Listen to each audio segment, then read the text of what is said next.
I've got you. We'll start first with Drew Hill. Taylor, Utah mentioned that your physicality really kind of got to them in the first game and might have stirred up their emotions a little bit too much. How do you make sure your guys keep playing with that edge? And is that something that you have to coach? I think our guys have shown that all season long. That's part of our mentality, the competitive bunch we got. Obviously, in the playoffs, your physicality's got to go up to another level. It's stuff we've been talking about the last couple of weeks about how we got to raise our level in a lot of different facets of our game, our discipline, our attention to detail, our communication, our togetherness, obviously our physicality, and just our desire and want even more. But the focus has got to stay on us. Obviously, it was a highly competitive game. There's physicality. There's a lot of emotions. But I thought our guys, for the most part, did a pretty decent job. Many of those guys their first ever playoff experience. Just keeping that edge and keeping that focus. That's what we got to do, and it's always about us. So that's kind of what we've been talking about. And luckily, these guys have embraced it. They're talking about it themselves before I have to even address it sometimes. Evan Barnes. Taylor, I think you guys have now won, I believe, 5 or 6 of the last games. You guys have been within 5 points or less. After those early losses and those close games most of the season, what have you guys maybe learned the most as far as just kind of managing these close games, even when Utah made their push? How were you guys able to just kind of stay composed? And did those games really kind of teach you guys how to manage these final minutes of these tight games? Yeah, they definitely taught us a lot. Our guys want to win. Any opportunity they get, obviously, now in the playoffs you want to win, but all season long, these guys are competitive. They want to win every single night. And to have those moments where, you didn't make the plays down the stretch, whether it was a defensive lapse or a 50-50 ball or something offensive related, sometimes they were new exposures to us. We hadn't prepared for a certain situation, a team hitting us or double teaming us in the backcourt or something like that. It allowed us just to address a lot of things, a lot of situational management early in our, careers as a team, only our second year. The value, I think, of those possessions is something that our guys have really embraced. And, having the film work and going through those experiences, our guys have quickly learned. And unfortunately, over the last couple of games and close games, we've gotten it done. You want that to be the case every single night. You got to plan for it, you got to prepare for it, you got to execute it. Hopefully the ball bounces your ways. You get the execution and the scores, and you get the stops. But hopefully you have that mentality at the end of the game. You're valuing every possession. All the little things matter over the course of an entire game, but especially in that, those final 5 minutes, last 3 minutes of the game, you really lock down even more. So our guys have been heightened aware and highly, communicating to each other in those situations, and the attention and details really showed up. Mark Giannotto.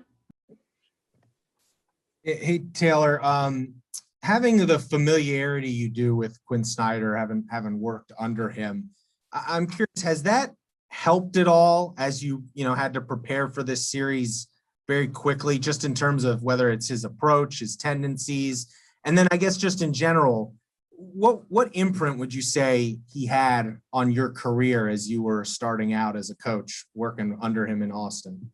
Yeah, I think it's helped me maybe a little bit. He's an unbelievably gifted, creative mind. His philosophies have changed over the years in terms of how he, runs offense, execution. So it's a hard scout. They've got so many beautiful actions and random actions out there. You just try to keep it simple. So a little bit has helped me. I know his the importance on, pick and roll and, the variety and different disguises that you use to set up, certain actions. But at the end of the day, can you just be, simplistic in your defensive approach against all of the creativity that they show? But it's a hard scout. It's not an easy one at all, for sure. And, he's influenced me so much. Obviously, the first head coach that I got to work for, as an assistant coach when I started my career, put a lot of responsibility on my plate, gave me a lot of confidence in my own growth, the value of, player development, the value of having a servant's heart and giving to others and not making it about you and trying to do whatever you can do to help others get better. That was a big focus, obviously, creativity and, trying to figure out how to, be innovative in a lot of different areas, offensively, defensively. It was a joy to work with him. Got a great relationship with him. It's fun competing against him for sure. But I learned a lot from him. And as I always say, it was kind of like my graduate degree program. Getting exposed to his tutelage, and that really set me up. Working for other great coaches as well after him. Josh Robbins. Taylor, how does your team stand in terms of injuries other than Sean McDermott? Everyone's good to go. Sean Newman.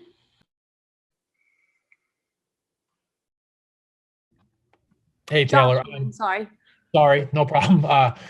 Taylor, when you look at a player like Donovan, a player of that caliber, how does that change the complexion, not only of game 2, but potentially a 7-game series?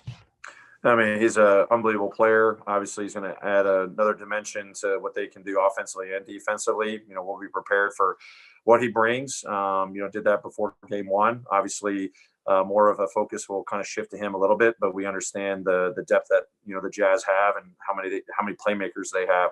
Obviously, he's an elite playmaker, but he plays with great force, getting downhill, finishing, floating. He's got great balance, a good 3-point shooter, good playmaker. He's just going to add another elite playmaker to an already, stacked team with a bunch of playmakers. And then just, the physicality and aggressiveness that he plays with, the spirit that he plays with, just is another dynamic that, we've got to be accounting for. But he's definitely a focal point for sure, amongst a great depth. Mike Sadie. Hey, Taylor, obviously winning home court advantage after taking the game on Sunday, Utah is going to push back hard on tomorrow night. So how important is it for your guys to kind of shelve that other one and now is the time to get greedy? You got one, let's go ahead and get 2 and come home on Friday or Saturday night.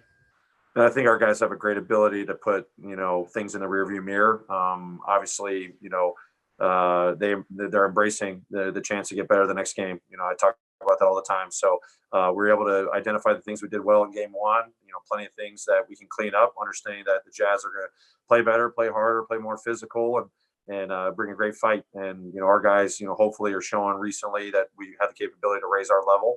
But this is going to be another opportunity. Are we going to be prepared for this moment?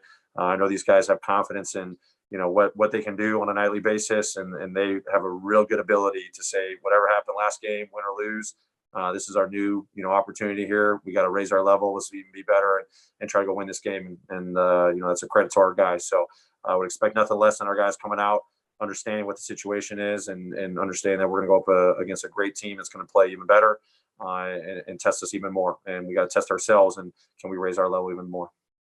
We have time for one final question. Megan Triplett. Hey, Coach. Today it's been 1 year since George Floyd was murdered. How have you just reflected on just everything that's happened this year and your reaction to seeing that the NBA coalition group try to put out there the George Floyd Justice and Policing Act? Yeah, a lot of reflection yesterday and, read a number of articles and seeing what the coalition is doing is powerful.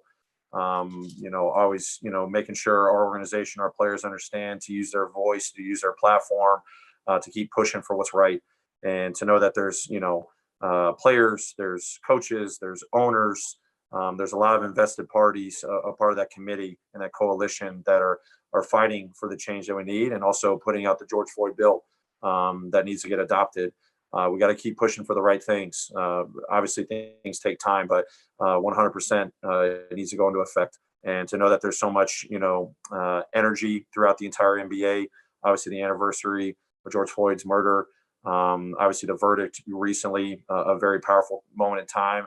But there's more that has to be done. And to know that this is something that's not been forgotten league-wide in our team and our organization as well.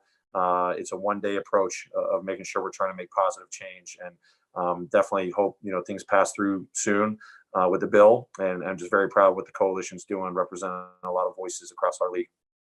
Thanks, Coach. Great. Thank you very much, everyone. Thanks, everyone.